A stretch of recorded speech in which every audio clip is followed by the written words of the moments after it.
Hey, what's going on, guys? Just a quick video to show you guys the new way of doing textures in the DragonFire mod. We changed it up so that we could add more flexibility. We can now do some custom sprites, custom textures for babies and adults, custom sprites for babies and adults, and the spawning, it is all in the same place. So let's jump into it and I'll show you guys how to do it. So here we have our .minecraft. We're just in the .minecraft, very fresh, nothing else in here. We just have DragonFire.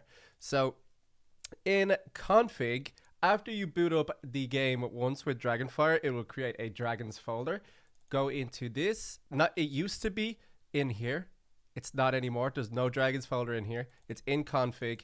There it is. So in here we've got textures and we've got a sample file. So we'll look at that in a second. But first things first, if you want to have some Night Fury textures, let's put a Night Fury folder in there. And then I'm going to create Pyro's texture just to show you guys. So I'm going to call this folder inside here Pyro.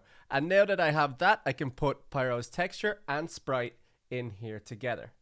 So this is Pyro's texture for the dragon, and this is Pyro's custom sprites. So you don't have to do a custom sprite if you don't want, but if you have a custom texture, I think it's cool to match it with a custom sprite. And you can make these in any photo editing kind of software, Paint, anything like that. You can just get creative and make your textures. But right now we are in the textures folder. We have created the Night Fury folder. If you want to do anything else, guys, this is just for your own organization. Let's say we wanted to do Night Stalker skins. Let's just create a Night Stalker folder. It's as simple as that, and then in there we go.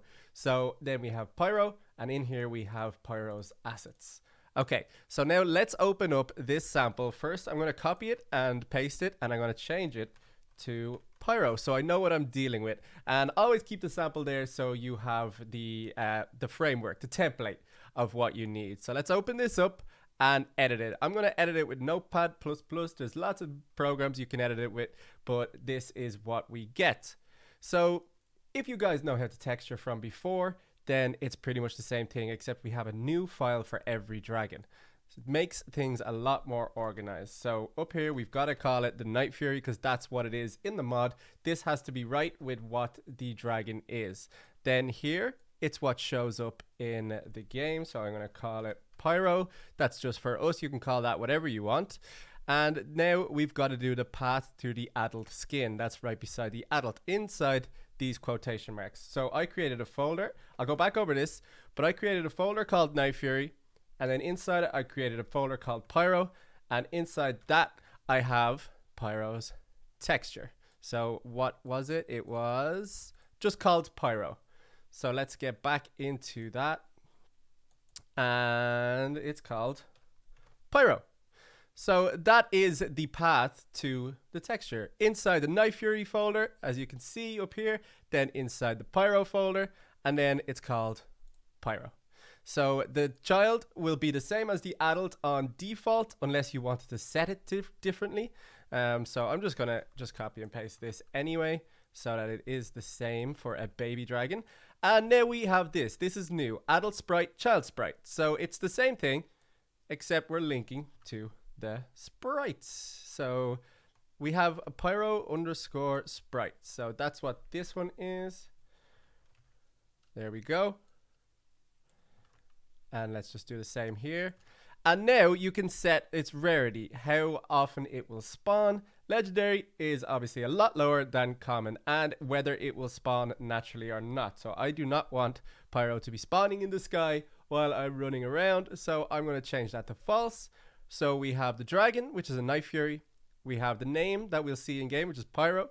We've got the link to this skin, and then the same for the baby. And then we have the link to this sprite, and the same for the baby. So let's just file, save that, and that should be in here now as Pyro completed. And it's the same for every dragon. So let's boot up Minecraft, have a look at that in game, and you'll see that it has a new sprite and it has its new texture. So I'm just going to create a new world in creative mode, and let's spawn a dragon. Let's see, guys. This is how you do the new skins. I know you guys have been asking, but it means we can do a lot more now, and each one will have its own file. It'll be easy to find, And that will be that. Let's see what egg we got. Oh, we got a Crimson Gorgutter. Nice. Okay, we got 5 dragon treats and a dragon orb. You guys know all about that. So, dragon spawner. Let's spawn in Pyro. Make sure it's all working. So we go down to Night Fury. Then we go down here. We've got Pyro on the list now. And let's make Pyro. Yes. There we go. Persisting. Male. All good. And let's name Pyro. Pyro. Hey, so there we've got the new skin. And then let's put our dragon orb in. I just want to make sure. Let's grab Pyro, and as you can see up the top left, we now have the custom sprites, which is pretty cool, and that is how you do that, guys. I hope that explains it for you. If you want to make some cool textures, make sure you let us see them in the Discord groups, and yeah, we'll be releasing some textures for some dragons ourselves as well. We're going to have some artists do some really cool ones and put them up for you guys to download and install and play with. So look forward to that, guys. That is the new texture system. I hope it answers all of your questions.